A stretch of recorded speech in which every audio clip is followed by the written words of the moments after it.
Hello everyone, welcome back to the channel. In this video, we are going to discuss your linear programming and applications of BSc Honors Mathematics Sem 5. तो इस video में हम अपना next part continue कर रहे हैं, which is again simplex method. And ये आपकी सिंप्लेक्स मेथड की लास्ट वीडियो है बिकॉज हम इसमें आखिरी केस डिस्कस करने वाले हैं, which is the case of unrestricted variables. ये आपकी सिंप्लेक्स का लास्ट केस है कि मतलब आपने आप 4 तरीके के केस देख लिए कि सिंप्लेक्स मेथड को कैसे सॉल्व करते हैं. अब पेपर में नहीं लिखा आएगा आपको कि do this by this case और समथिंग, आपको वो खुद पहचानना पड़ेगा और बाकी वीडियोस में देख के आपको पता भी चल गया होगा वो कैसे पहचानना है आपको. उसी तरीके से आपके पास सिर्फ क्वेश्चन में ये लिखा जाएगा कि solve the linear programming problem by the simplex method. तो सिंप्लेक्स मेथड आपको पता है क्या वो करना है, बस उसको पहचानना है आपने कि वो कौन से केस का है. और ऐसा जरूरी नहीं है कि आपको कि आएगा ही आएगा ये अनरिस्ट्रिक्टेड वेरिएबल्स का, इस तो पहचान जाओगे जैसे क्वेश्चन करेंगे. ठीक है, तो देखो हमारा जो केस है सबसे पहला, अब ये जो केस है अनरिस्ट्रिक्टेड वेरिएबल्स का कैसे करना है. क्वेश्चन है solve the LPP by the simplex method. वही दिया हुआ है, मैक्स दिया हुआ है और इन सब्जेक्ट टू सम कांस्टेंट दिया हुआ है. आपको x1 इज ग्रेटर देन 0. हमें अब एक और चीज क्या बोली है कि x2 क्या है, अनरिस्ट्रिक्टेड है साइन में. तो यहाँ से हमें पता चलता है कि ये अनरिस्ट्रिक्टेड का क्वेश्चन है. तो x2 अगर अनरिस्ट्रिक्टेड है साइन में तो इसका सोल्यूशन देखते हैं. देखो पहली चीज क्या देखोगे कि जो आपका RHS, पहली चीज तो ये देख लो कि मैक्सिमम और मिनिमम जो भी है निकालना है, दैट वो मिनिमम में होना चाहिए क्योंकि आप सिंप्लेक्स मेथड में मिनिमम में करते हो. तो मैक्सिमम z को मिनिमम में कन्वर्ट करने के लिए क्या करोगे, कन्वर्ट मैक्सिमाइजेशन टू मिनिमम. तो क्या हो जाएगा, माइनस से minus of z is equal to क्या आ जाएगा, माइनस x1 माइनस 3x2. ये क्या हो गया आपका मिनिमम में कन्वर्ट होगा क्योंकि सॉल्व भी मिनिमम में होगा, सिंप्लेक्स मेथड का क्वेश्चन है. ऐसे ही सेकंड क्या करोगे, आप देखोगे कि जो RHS है ये वाली पार्ट्स हैं ये पॉजिटिव होने चाहिए, नेगेटिव नहीं होने चाहिए. दूसरी चीज क्या देखी हमने, RHS of all constraint are positive. तो ये चीज तो हमारी हो गई. थर्ड चीज हमने क्या करा कि देखा हमने जो x2 है वो अनरिस्ट्रिक्टेड है, तो हम क्या करेंगे, अनरिस्ट्रिक्टेड के केस में आपको क्या करना है, आपको वो value since x2 is unrestricted in sign, तो हम क्या करेंगे, we take x2 is equal to x2 dash minus x2 double dash. हम उसको एज्यूम कर रहे हैं किसके equal, x2 dash minus x2 double dash के, जहां पर जो मेरा x2 डैश है दैट इज ग्रेटर देन 0 और जो x2 डबल डैश है वो भी ग्रेटर देन 0 है. तो अगर हमने ये सारी चीजें मान ली तो हमारी प्रॉब्लम क्या हो जाएगी, the problem reduces to, the problem reduces to क्या बन गई हमारी प्रॉब्लम, एक तो वो मिनिमम में minimum minus z is equal to minus of x1, ऊपर से देख लो minus of x1 minus 3x2 करते हैं. तो x2 यहाँ पर क्या आपने अभी माना, ये x2 dash minus x2 double dash. ऐसे ही आपके पास क्या इक्वेशन है, x1 plus x2 is less than equal to 2. तो x1 प्लस x2 क्या माना आपने, x2 dash minus x2 double dash is equal to is less than equal to 2. दूसरी equation है माइनस x1 प्लस x2, तो x2 dash minus x2 double dash less than 4. बस x2 को जो unrestricted था उसकी जगह जो वैल्यू एज्यूम करी वो मैं बस उसकी जगह जगह पुट कर रहा हूँ और एक स्टैंडर्ड फॉर्म निकाल रहा हूँ जो हम सॉल्व करने वाले हैं. ठीक है, तो हमारे पास ये आ गया.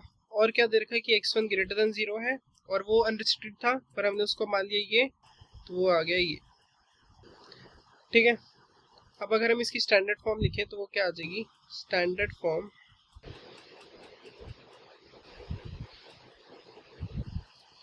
मिनिमम. स्टैंडर्ड फॉर्म कहने का मतलब है आपको इस एलपीपी को सॉल्व करना है. तो जैसे हम शुरू से करते आ रहे हैं, आपको लेस देन इक्वल टू हटाने के लिए क्या करना पड़ेगा, you have to introduce slack variables. तो वही स्लैक वेरिएबल्स इंट्रोड्यूस कर रहे हैं और वो डायरेक्ट मैं स्टैंडर्ड फॉर्म में लिख रहा हूँ पूरा बताने के बजाय, क्योंकि आप वो करते आ रहे हो बीच वाली वाली चीज. एंड डायरेक्ट अनरिस्ट्रिक्टेड वेरिएबल्स में मत आ जाना, पहले स्टार्टिंग से जो सिंप्लेक्स मेथड डाला हुआ है वहीं से करते करते आना. ये नहीं कि बीच की कोई भी वीडियो उठा के देख रहे हो, ऐसी समझ नहीं आएगा.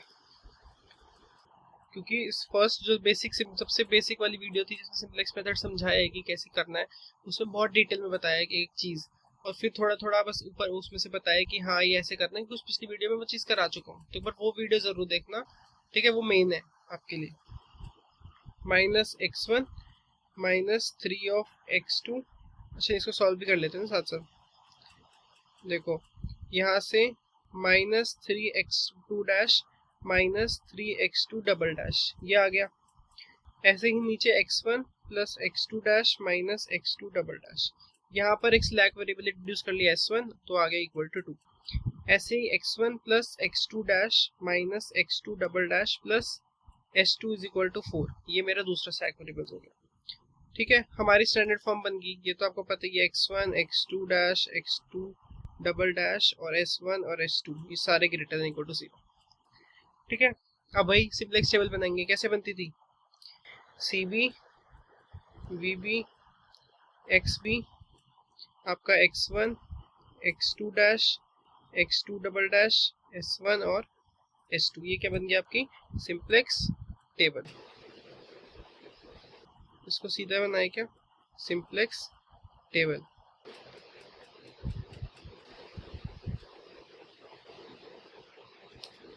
ये आपकी एक स्ट्रेट लाइन हो जाएगी।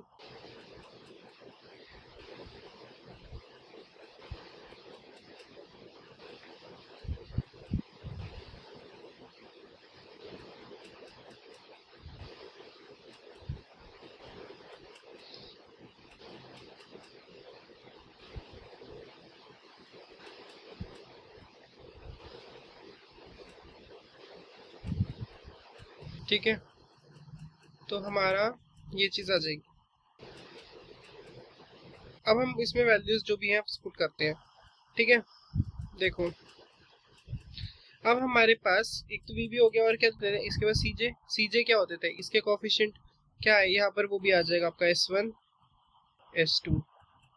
तो x1 का है -1, x2 का है -3, इसका भी है -3, s1 का 0 और s2 का भी 0। अब xb में क्या लिखते थे, right hand side of the equation, right hand side क्या है 2 और 4। बेसिक वेरिएबल्स क्या है s1 और s2, इनके कोफिशिएंट क्या है 0 और 0। अब बस इक्वेशन लिख दो। यहाँ से देखो इसको 1 2 -1 1 और ये 0, ऐसे ही -1 1 -1 0 और 1, ये आपकी क्या आ गई, अब ये आपके पास आ गई सिंपलेक्स टेबल। अब इसको सॉल्व करेंगे। क्या निकालते थे अब, इसके बाद क्या निकालेंगे हम, zj, यहाँ से zj निकाल लो। तो zj निकाला हमने। zj कैसे निकालते हैं, this multiply this plus this multiply this, तो क्या आ जाएगा 1 इंटू 0 0 प्लस -1 इंटू 0 0। तो क्लियर सी बात है, दोनों 0 है तो सब 0 ही आ जाएंगे। फिर क्या निकालोगे, उसके बाद हम निकालते थे zj माइनस cj, तो 0 माइनस ऑफ -1 0 माइनस ऑफ -1 क्या आ गया 1। ऐसे ही 0 माइनस ऑफ -3 क्या आ गया 3। ठीक है, उसके बाद ये आ गया -3, ये आ गया 0, ये आ गया 0। तो ये आपके पास क्या बन गई, ये आपकी सिंपलेक्स टेबल बन गई। लेकिन हम क्या करते थे, हम जब तक हमारे zj minus cj less than equal to 0 नहीं आ जाते, हम उस टेबल को खत्म नहीं कर सकते, यानी हमारी वैल्यू नहीं आती है। तो यहाँ पर देखो आपके पास लेस देन इक्वल टू 0 नहीं है सारे zj माइनस cj, तो यहाँ पर हम क्या करेंगे, we will choose maximum zj minus cj जो होगा। और मैक्सिमम कौन सा है, मैक्सिमम यहाँ पर ये 3 है। तो 3 में कौन है इसके ऊपर, x2 डैश, तो x2 dash is the ingoing variable. अब अगर कोई वेरिएबल अंदर आ रहा है तो कोई बाहर जाएगा भी सही, तो बाहर जाने के लिए हम क्या निकालते हैं, रिप्लेसमेंट रेशो। तो रिप्लेसमेंट रेशो निकालो। कैसे निकालते हैं, पाइवेट अपॉन में सोल्यूशन अपॉन में पाइवेट, तो क्या हो जाएगा, ये 2/1 सीधा इस ये अपॉन में ये अपॉन में ये, सॉरी हमारे पास x2 हमने लिया ना, तो इसके हिसाब से ये अपॉन में ये अपॉन में ये, तो ये हो जाएगा 2/2 और 4/1। तो यहाँ से 1 आ गया, ये आ गया 4। ठीक है, ये हमारे पास 2 1 था क्या, एक सेकेंड। अच्छा हाँ, हमारे पास देखो यहाँ x2 डैश इज 1, तो हमने यहाँ 2 ले लिया, तो यहाँ पर दिस इज 1 बस। तो यहाँ पर हमारे पास 1 आ गया, जिससे आंसर आ गया 2। अब यहाँ तो हमने मैक्सिमम लेते हैं, वहाँ पर रिप्लेसमेंट रेशो क्या देखते हैं, सबसे छोटी, तो सबसे छोटी क्या है, ये वाली, तो यानी s1 is the outgoing variable. ये चीज हम लिख लेते हैं कि x2 dash is the entering variable, और रो लिख लेते हैं एंड पाइवेट कॉलम, और s1 क्या है, s1 is the outgoing variable and pivot row. अब अगर पाइवेट एलिमेंट भी दिखना हो तो लिख दो, पाइवेट एलिमेंट क्या है इसमें, देख लो ये यहाँ से आ रहा है और ये यहाँ से आ रहा है, तो ये पाइवेट एलिमेंट क्या हो गया 1। ठीक है, अब फिर से टेबल बनाएंगे, जब तक करते रहेंगे जब तक हमारा लेस देन इक्वल टू 0 नहीं आ जाता। तो इसको एज इट इज हम कर लेते हैं कॉपी, दोबारा बनाने से अच्छा। तो हमने इसको करा कॉपी, इसको करते हैं पेस्ट।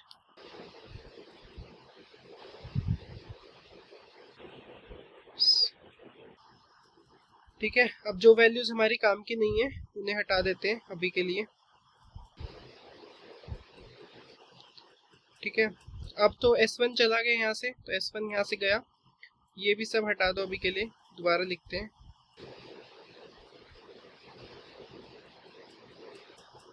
ठीक है, अब S1 की जगह कौन आ गया, x2 डैश। x2 डैश का कोफिशिएंट क्या है, -3। अब जो ये पूरी टेबल बनेगी ये किससे बनेगी, ऊपर से। आपको करना क्या, देखो आपको यहाँ पर 1 चाहिए होता है और इसके नीचे 0, यही करते हैं ना, प्राइवेट एलिमेंट शुड बी 1, तो यहाँ तो ऑलरेडी 1 है, तो इसको एज इट इज उतार लो, इसके वो लिखने के बजाय 2 1 1 -1 आपका 1 और ये 0, तो ये आपका एज इट इज उतर गया। ऐसे ही S2 कर लो, मतलब नेक्स्ट वाला देखो, अब यहाँ पर आपको बनाना है 0, तो ये 0 बनाने के लिए हम क्या ऑपरेशन लगा सकते हैं, हमें चाहिए न्यू ऑफ R2। इसमें हम क्या करें, हम इसमें ओल्ड R2 में से, देखो ओल्ड R2 यहाँ पर क्या 1 है, अगर इसमें से मैं इसको माइनस कर दूँ सीधा 0 आ जाएगा, old R2 minus new R1। तो यहाँ पर इसको माइनस करो, आपके पास क्या आ जाएगा, देखो 4 - 2 क्या आ गया 2। ऐसे ही 1 - 1 कितना आ गया आपके पास, -2। यहाँ से 1 - 1 0, सीधा इसको तो लिख ही देंगे, -1 ऑफ -1, ये भी 0 आ गया और आपका नेक्स्ट वाला भी 0 हो गया। अब यहाँ पर 0 - 1 क्या आ जाएगा, -1 1 - 0 1, तो यहाँ -1 और ये 1, तो ये आपके पास आ गया। अब नेक्स्ट स्टेप क्या होता है, नेक्स्ट स्टेप इज zj निकालना।